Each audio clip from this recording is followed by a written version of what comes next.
प्रिय विद्यार्थियों, आज हम कक्षा 12 हिंदी की पाठ्यपुस्तक अंतरा भाग 2 के गद्य खंड के अध्याय 3 में वर्णित साहित्यकार ब्रजमोहन व्यास द्वारा रचित रचना जिसका शीर्षक है कच्चा चिट्ठा का आगामी एवं अंतिम अंश पढ़ने जा रहे हैं। साहित्यकार ब्रजमोहन व्यास का जन्म उत्तर प्रदेश इलाहाबाद में सन 1886 ईस्वी में हुआ और आपने प्रयाग संग्रहालय के लिए अभूतपूर्व एवं ऐतिहासिक कार्य किया। कच्चा चिट्ठा यह आपकी मेरा कच्चा चिट्ठा आपकी आत्मकथा का एक अंश है। इस पाठ में जो हम पढ़ने जा रहे हैं, जिस पाठ को हम पढ़ रहे हैं, यह पाठ आपकी आत्मकथा मेरा कच्चा चिट्ठा का एक अंश है। आज हम कच्चा चिट्ठा पाठ का आगामी एवं अंतिम भाग पढ़ रहे हैं। लेखक ने इसमें इलाहाबाद के विशाल और प्रसिद्ध संग्रहालय के लिए पुरातत्व के महत्व की मूर्तियां, वहां की मुद्राएं, चित्र और हस्तलिखित ग्रंथों का इस संग्रहालय के लिए संग्रह किया है और इस कार्य में आने वाली कठिनाइयों तथा बिना अधिक पैसा खर्च किए गए इन वस्तुओं को प्राप्त करने के लिए किए गए प्रयासों का बहुत ही सुंदरता से वर्णन किया है। अपराह्न में मैसूर जाने के लिए स्टेशन आया। लेखक ब्रजमोहन व्यास कहते हैं कि अपराह्न से आशय है दोपहर बाद का समय। दोपहर बाद का समय अपराह्न में ब्रजमोहन व्यास मैसूर जाने के लिए स्टेशन पर आए।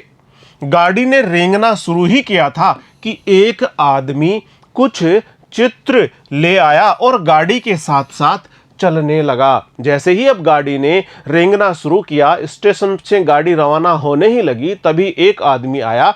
उसने अपने हाथों में चित्र पकड़ रखे थे और वह रेंगती हुई गाड़ी के साथ ही चित्रों को लेकर के चलने लगा। गिनने और देखने का कोई समय नहीं था, क्योंकि रेलगाड़ी अब स्टेशन को छोड़ रही थी, धीरे धीरे रेंग रही थी। इसलिए चित्रों को गिनने और चित्रों को ठीक प्रकार से देखने का तो कोई समय नहीं था। मैंने हाथ में 3 ठनठनाते रुपए लेकर उसे दिखाए। उसने रुपया लेकर तस्वीरों को खिड़की में फेंक दिया। लेखक ने उसे 3 ठनठनाते हुए रुपए दिखाए और उसके पश्चात उस व्यक्ति ने ट्रेन की खिड़की में से अंदर चित्र फेंक दिए। पैसा उसने ले लिया। जब गाड़ी ने तेजी पकड़ी तो मैंने तस्वीरों को देखा। तस्वीरें बुरी नहीं थी, यानी जो सौदा किया था, जो तस्वीरें ली थी, वे ठीक ठीक मूल्य में प्राप्त हो गई थी। तस्वीरें बुरी नहीं थी। यहां होती तो 5-5 रुपए प्रत्येक तस्वीर के अवश्य देता।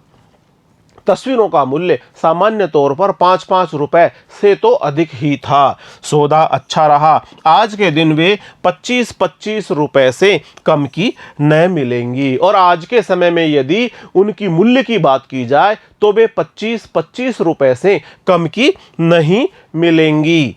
मैसूर पहुंचकर अधिवेशन में सम्मिलित हुआ। लेखक ब्रजमोहन व्यास कहते हैं कि वे मैसूर में पहुंचे और मैसूर में पहुंचने के पश्चात वे अधिवेशन में सम्मिलित हुए। मैसूर के युवराज सभापति थे।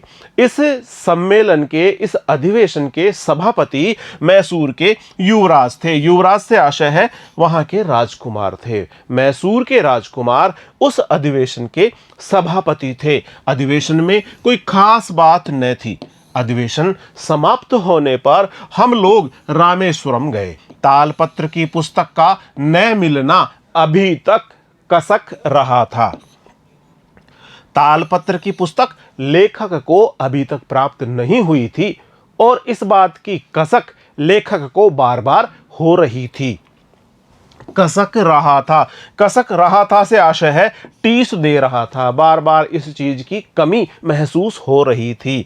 मैं कैसे मन को समझा सकता था कि खलीफा मंडी में बटोरने से शेर भर अन्न भी न मिलेगा। ये मन को तसल्ली देने की बात ही थी कि खलीफा मंडी में एक शेर अनाज तक नहीं मिल सकेगा, जहां पर बहुत अधिक मात्रा में अनाज का आना और जाना होता है, खरीदना और बेचना होता है। इस प्रकार की मंडी में भी यदि एक शेर अनाज नहीं मिल पाए तो इस बात की कसक तो रहेगी ही। इस प्रकार लेखक कहते हैं कि मैं कैसे मन को समझा सकता था कि खलीफा मंडी में बटोरने से शेर भर अन्न भी न मिलेगा, अब जब प्रतिदिन वहां की बटोरन से अधिक भिखारियों का पेट भरता है। रामेश्वरम पहुंचने पर पंडे पीछे लगे। पंडे से आशय है तीर्थ स्थल के पुजारी लोग, जो तीर्थ यात्रियों के पुरोहित होते हैं, उनकी पूजा अर्चना इत्यादि की व्यवस्था में सहयोग करते हैं। इस प्रकार से रामेश्वरम पहुंचने पर लेखक के पीछे पंडे लग गए।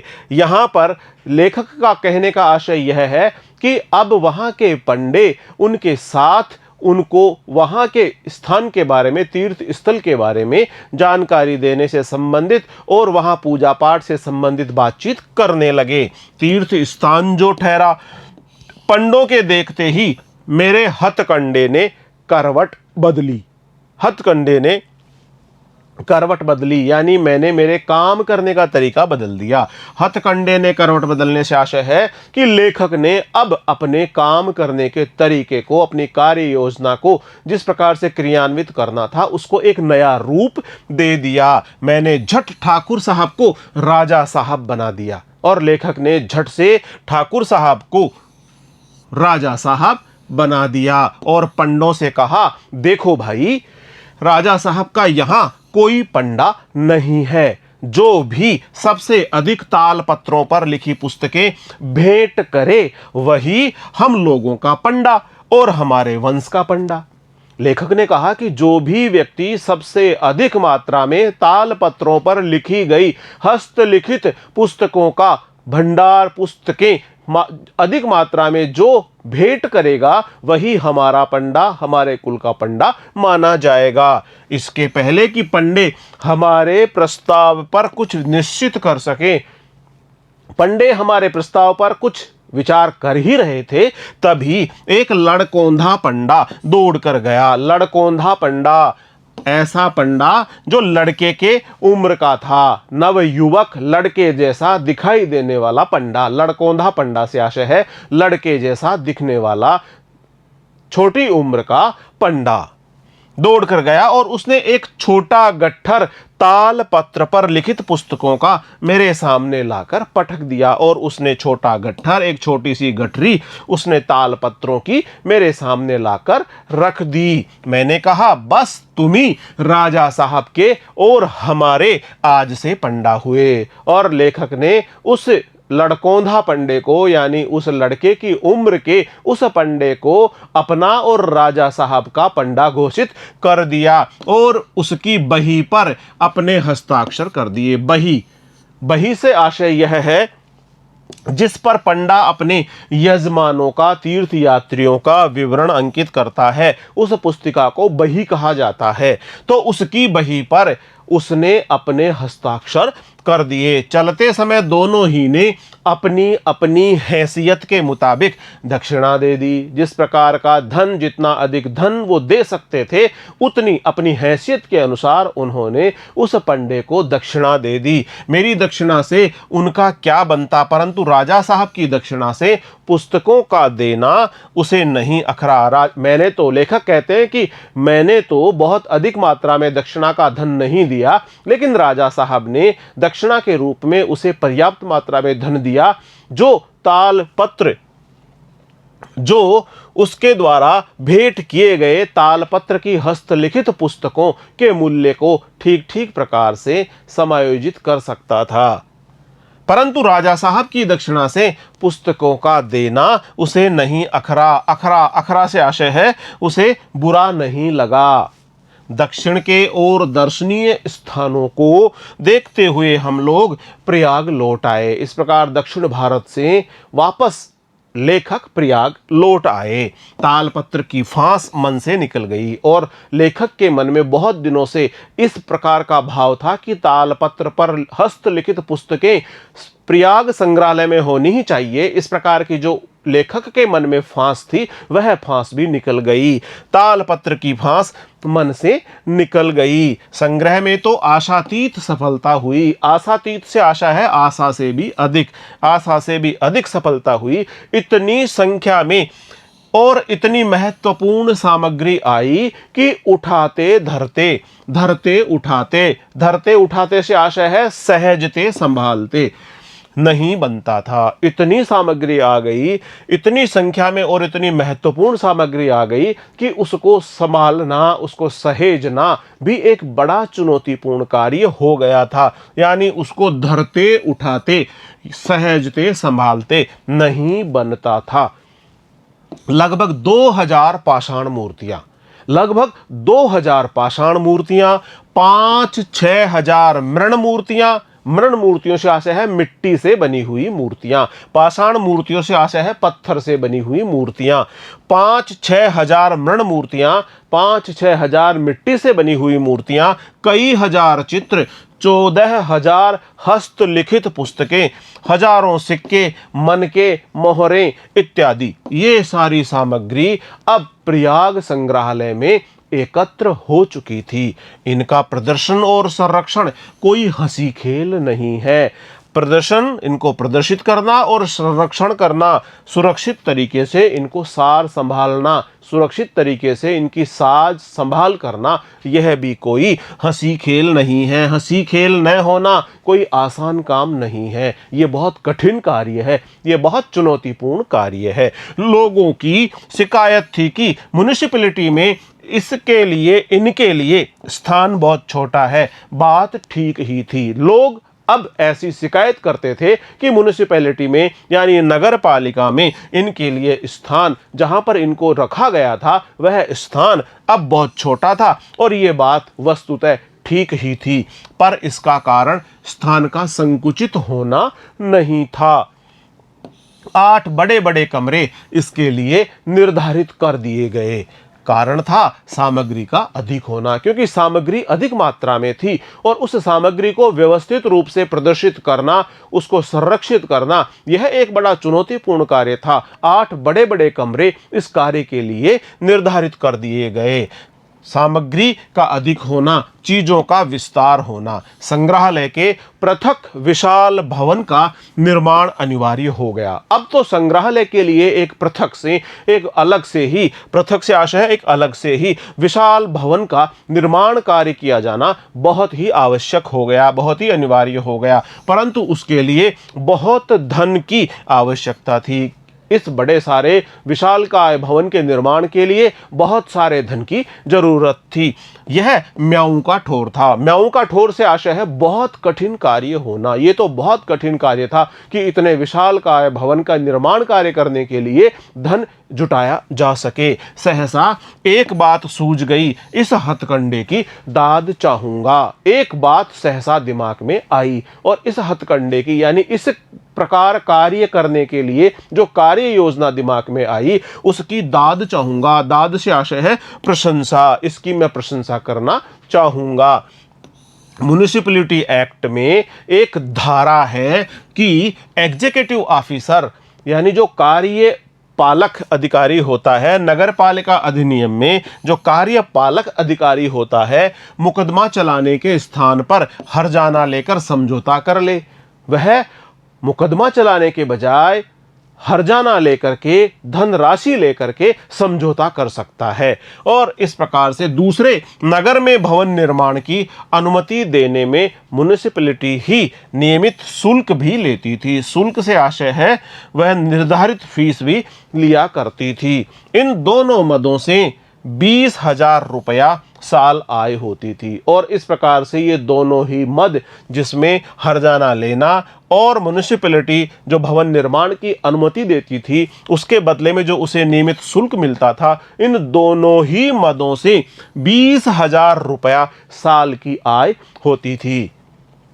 हमने बोर्ड एवं संयुक्त प्रांत की सरकार से यह स्वीकृति ले ली कि इस आय का संग्रहालय निर्माण कोष बना दिया जाए। इस प्रकार पंडित जवाहरलाल नेहरू का सक्रिय सहयोग इस कार्य में लेखक को प्राप्त हुआ। पंडित जवाहरलाल नेहरू सदैव से ही प्रयाग संग्रहालय को वृद्धि होता हुआ देखना चाहते रहे हैं और पंडित जवाहरलाल नेहरू का सक्रिय एवं जीवंत सहयोग इस कार्य में प्राप्त हुआ है। हमने बोर्ड और संयुक्त प्रांत से आशय है तत्कालीन उत्तर प्रदेश का नाम। उस समय उत्तर प्रदेश का नाम संयुक्त प्रांत था। हमने बोर्ड एवं संयुक्त प्रांत की सरकार से यानी तत्कालीन उत्तर प्रदेश की सरकार से इस बात की स्वीकृति ले ली कि इस आय का संग्रहालय निर्माण कोष बना दिया जाए।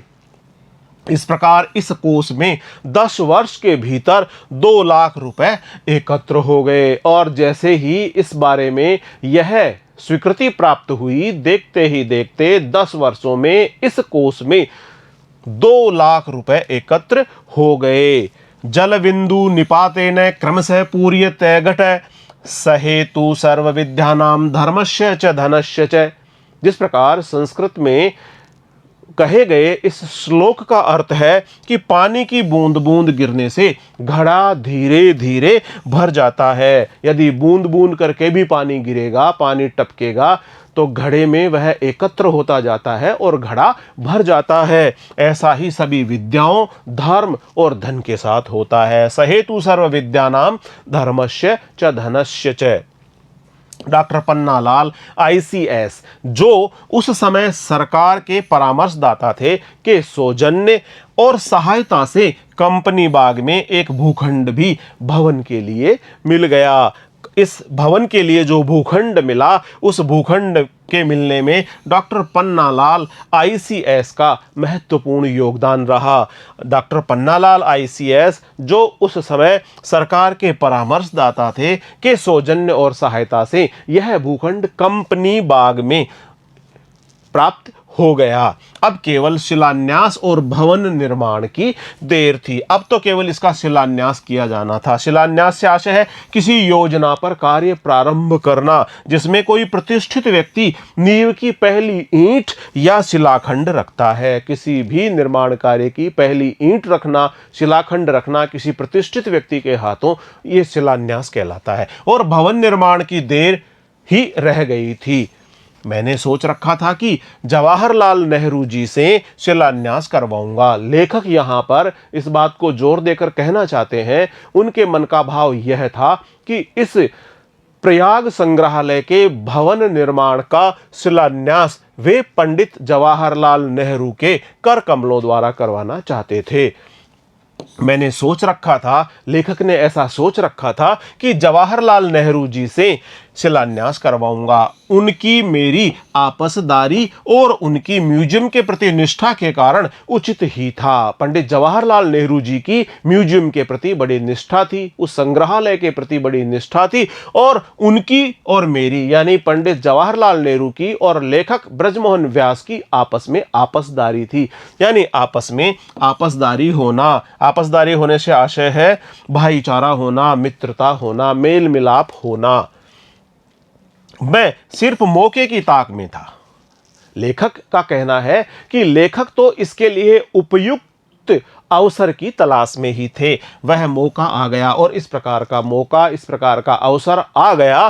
प्रयाग में मुझे देखते ही जवाहरलाल जी ने कहा, व्यास तुम्हारे म्यूजियम की इमारत न बनेगी। प्रयाग में जैसे ही लेखक को पंडित जवाहरलाल नेहरू जी ने देखा तो देखते ही कहा, व्यास तुम्हारे म्यूजियम की इमारत न बनेगी। पर मैंने नम्रता से मुस्कुराते हुए उत्तर दिया, यह मेरा अहद है कि जब तक आप उसका शिलान्यास न करेंगे मैं उसे अपनी जिंदगी में बनने न दूंगा। ब्रजमोहन व्यास जी ने कहा कि यह मेरा अहद है, ये मेरा प्रण है। अहद, अहद से आशय है ये मेरा प्रण है कि अगर आप उसका शिलान्यास नहीं करेंगे तो मैं मेरे जीवन काल में इस म्यूजियम को, इस संग्रहालय को नहीं बनने दूंगा। पर मैं आपसे कैसे कहूं, क्या सिवाय शिलान्यास करने के आपको और कोई काम नहीं है? जवाहरलाल जी तुरंत बोल उठे, यह सब फिजूल बात है। फिजूल से आशय है व्यर्थ की बात है।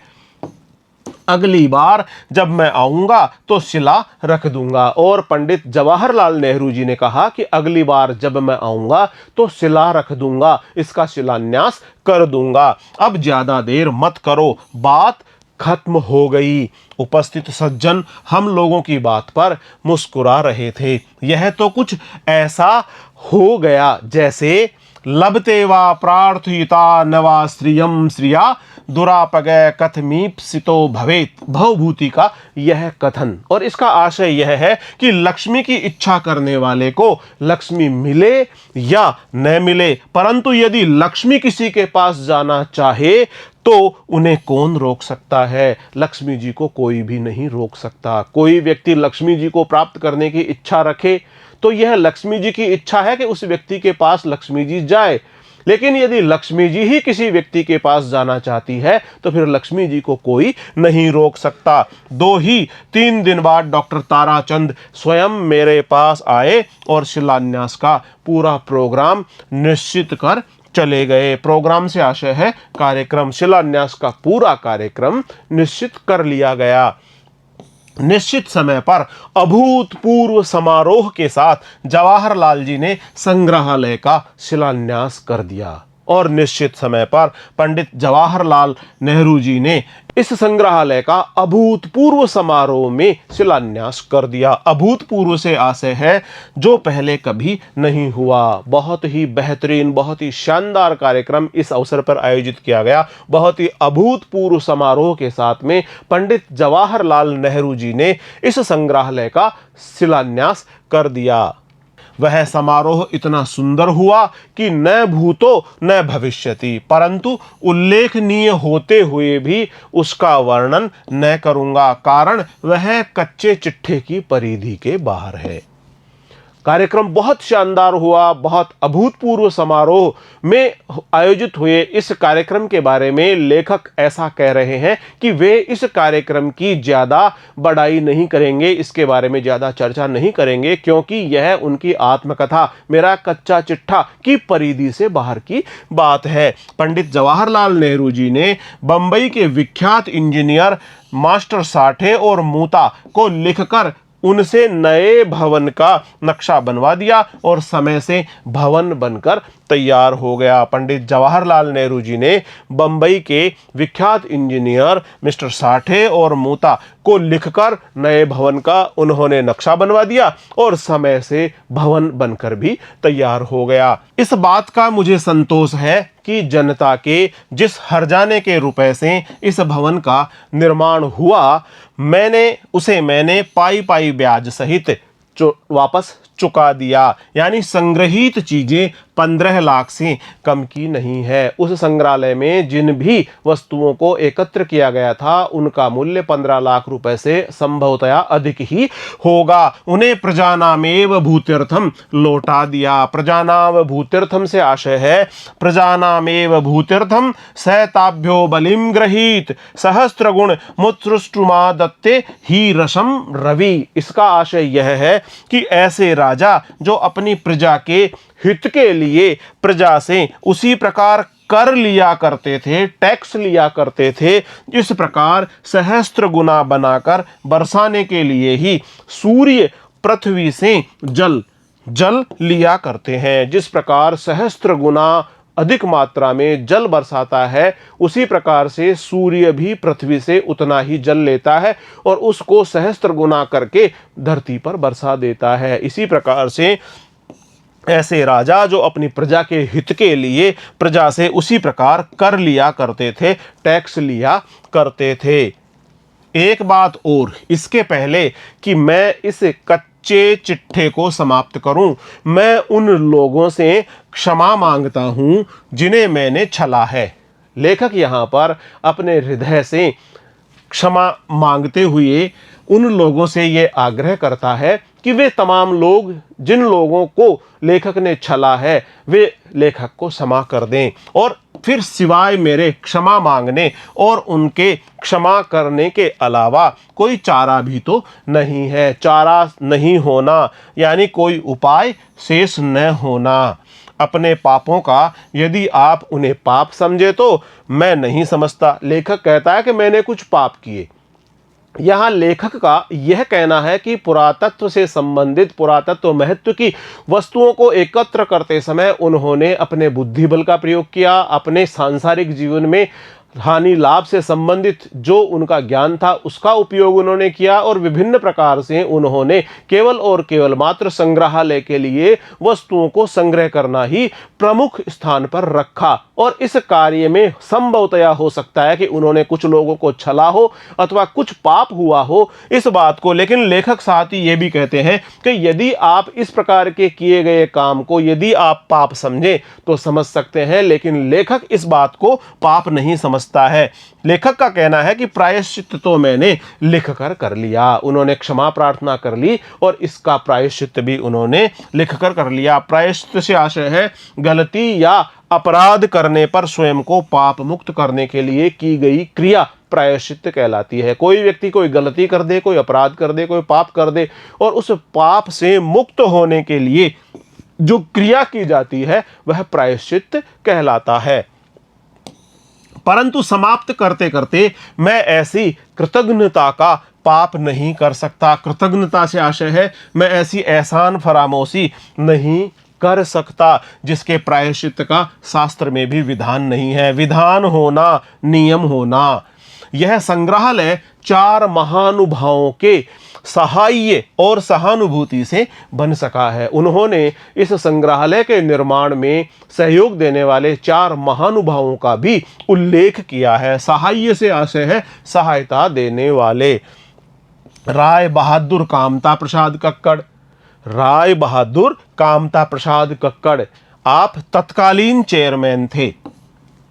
हिज हाइनेस श्री महेंद्र सिंह जू देव नागोद नरेश और उनके सुयोग्य दीवान लाल भार्गवेंद्र सिंह, जिनके भरहुत और भुमरा संग्रह के कारण संग्रहालय का मस्तक ऊंचा है। इन लोगों के द्वारा किए गए अभूतपूर्व योगदान और दी गई सहायता के परिणाम स्वरूप ही प्रयाग संग्रहालय का मस्तक आज ऊंचा है। यानी प्रयाग संग्रहालय में बहुत ही दुर्लभतम और बेशकीमती वस्तुओं का एकत्रीकरण किया गया है और उन्हें संरक्षित करते हुए उनका प्रदर्शन किया गया है। और मेरा स्वामी भक्त अर्दली जगदेव, अर्दली से आशय है व्यक्तिगत सेवक जगदेव। और इस प्रकार से इन 4 लोगों की सहायता और उनके सहयोग से यह प्रयाग संग्रहालय का कार्य संपन्न हो चुका है। राय बहादुर कामता प्रसाद कक्कड़ जो तत्कालीन चेयरमैन थे, हिज हाइनेस श्री महेंद्र सिंह जूदेव, नागोद नरेश और उनके सुयोग्य दीवान लाल भार्गवेंद्र सिंह, जिसके भरहुत और भुमरा संग्रह के कारण ही इस संग्रहालय का मस्तक ऊंचा है। और मेरा स्वामी भक्त अर्दली जिसका नाम है जगदेव, और लेखक के स्वामी भक्त अर्दली जगदेव, इन 4 लोगों के सक्रिय सहयोग, जीवंत सहयोग से ही ऐसा होना संभव हुआ है, जिसके अथक परिश्रम से इतना बड़ा संग्रह संभव हुआ है। अथक परिश्रम यानी बहुत कड़ी मेहनत और न थके हुए लगातार काम करते हुए जाते हुए हमने इस संग्रह के लिए कार्य किया, जिसके अथक परिश्रम से इतना बड़ा संग्रह संभव हुआ है। ठाकुर ने ठीक ही कहा है, ठाकुर बुंदेलखंडी ने ठीक ही कहा है। शामिल में पीर मैं शरीर में न राखे भेद, हिम्मत कपाट को उघारे तो उघरी जाए। ऐसी ठान ठाने तो बिनाहू जंत्र, मंत्र किए सांप के जहर को उतारे तो उतरी जाए।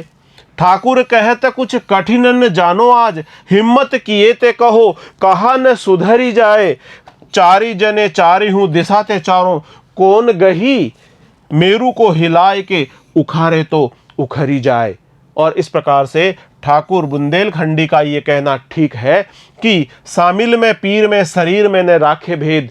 यदि कोई भी व्यक्ति अपने शारीरिक परिश्रम करते समय पूरी तरह से कष्ट उठाने की क्षमता को अपने साथ शामिल कर लेता है और वह पीर को और शरीर को दोनों को आपस में शामिल कर लेता है, शारीरिक श्रम करते हुए वह उससे उत्पन्न होने वाले परिश्रम के माध्यम से अपने लक्ष्य को प्राप्त कर लेता है। हिम्मत कपाट को उघारे तो उघर जाए, और यदि वह हिम्मत रखता हुआ अपने शारीरिक बल के माध्यम से उस परिश्रम के माध्यम से उस कार्य को प्राप्त करना चाहे तो अवश्य ही प्राप्त कर सकता है। हिम्मत का कपाट खोलकर यदि वह इस कार्य को करेगा तो उसे सफलता अवश्यमेव प्राप्त होगी। ठाकुर बुंदेलखंडी का यह भी कहना है कि ऐसी ठान ठाने तो बिना हु जंत्र मंत्र के। यदि कोई व्यक्ति ऐसा ठान ले तो बिना जंत्र मंत्र किए भी सांप के जहर को अगर उतारना चाहे तो सांप के जहर को भी वह उतार सकता है। ठाकुर कहते कछु कठिन न जानो आज, और ठाकुर कवि यह भी कह रहे हैं कि किसी भी कार्य को कठिन नहीं मानना चाहिए। हिम्मत करिए ते कहो कहा न सुधरी आज। अगर हिम्मत से हम काम लेंगे, धैर्य पूर्वक हिम्मत अपनाते हुए यदि हम काम लेंगे तो ऐसी कौन सी वस्तु है, ऐसा कौन सा कार्य है जिसको हम सुधार नहीं सकते। इस प्रकार हिम्मत किए ते कहो कहा न सुधारी जाए। किसी भी कार्य को हिम्मत पूर्वक करने से उसे सुधारा जा सकता है, उसे प्राप्त किया जा सकता है। चारी जने चारे हूं दिशा ते चारों कौन गई। चार दिशा से चार लोग यदि मजबूती के साथ में खड़े हो जाएं और वो चाहें तो वे मेरू को हिलाए के उखाड़े तो उखड़ जाए। यदि वो चारों लोग चाहें कि वो सुमेरु को, मेरू से आशय है सुमेरु पर्वत को भी यदि वो हिलाना चाहे, उखाड़ना चाहे, तो वो चारों मिलकर के इस हिम्मत रूपी भाव के साथ में किसी भी चीज को अपने हृदय में ठान करके और पूरी हिम्मत के साथ अगर वो कार्य करेंगे तो सुमेरु पर्वत को भी वे उखाड़ सकते हैं, सुमेरु पर्वत को भी हिला करके और वो उखाड़ सकते हैं। मेरू को हिलाए के उखाड़े तो उखड़ जाए, हिमालय सुमेरु पर्वत को भी वो हिला सकते हैं और हिला हिलाकर उसे उखाड़ भी सकते हैं। मैं तो केवल निमित्त मात्र था। लेखक ब्रजमोहन व्यास कहते हैं कि मैं तो केवल निमित्त मात्र था, मैं तो इस कार्य करने में केवल और केवल उपादान यानी कारण मात्र था, मैं करता नहीं था। और कोई शक्ति ही इस सारे कार्य को संपन्न करवा रही थी। अरुण के पीछे सूर्य था। अरुण से आशय है सूर्य का सारथी। जिस प्रकार सूर्य के पीछे उसका सारथी होता है, उसी प्रकार से मैंने इस सारे के सारे कार्य को संपन्न किया है। मैंने पुत्र को जन्म दिया। पुत्र से आशय है यहाँ पर प्रयाग संग्रहालय, यानी प्रयाग संग्रहालय को मैंने जन्म दिया, उसका लालन पालन किया। जब छोटा सा नन्हा सा शिशु होता है तो उसका लालन पालन करने में बहुत सारी सावधानियां रखनी पड़ती है, बहुत सार संभाल के साथ, बहुत लाड दुलार के साथ में, बहुत आत्मीय भाव के साथ में लालन पालन का कार्य किया जाता है। और यहाँ पर लेखक कहते हैं कि उन्होंने पुत्र के रूप में जो प्रयाग संग्रहालय को जन्म दिया उसका बहुत ही आत्मीय भाव के साथ में, अपनेपन के भाव के साथ में उसका लालन पालन किया। बड़ा हो जाने पर उसके रहने के लिए विशाल भवन बनवा दिया और विशालकाय भवन भी उसके लिए बनवा दिया गया और पंडित जवाहरलाल नेहरू के कर कमलों द्वारा उस विशालकाय भवन का, प्रयाग संग्रहालय का शिलान्यास और उसका उद्घाटन कार्य भी करवा दिया गया। इसमें उसका गृह प्रवेश करा दिया उसके संरक्षण एवं परिवर्धन के लिए, और इस विशालकाय भवन में उसके संरक्षण और परिवर्धन के लिए, परिवर्धन से आशय है आगे से आगे उसकी बढ़ोतरी करने के लिए एक सुयोग्य अभिभावक, अभिभावक यानी जो पूरी तरह से उस व्यवस्था को लागू करने के लिए अपने अभिभावकीय दायित्व का निर्वाह कर सके, इस प्रकार के एक सुयोग्य अभिभावक डॉक्टर सतीश चंद्र काला को नियुक्त कर दिया गया। और फिर मैंने संन्यास ले लिया और फिर लेखक ने संन्यास प्राप्त कर लिया। प्रिय विद्यार्थियों, आज हमने अध्याय 3 में वर्णित साहित्यकार ब्रजमोहन व्यास द्वारा रचित कच्चा चिट्ठा का आगामी एवं अंतिम अंश का अध्ययन कर लिया है। अगले वीडियो में हम साहित्यकार ब्रजमोहन व्यास द्वारा रचित रचना जिसका शीर्षक है कच्चा चिट्ठा से संबंधित अभ्यास प्रश्नों का वीडियो लेकर शीघ्र ही आपके समक्ष उपस्थित होंगे। तब तक बहुत बहुत नमस्कार।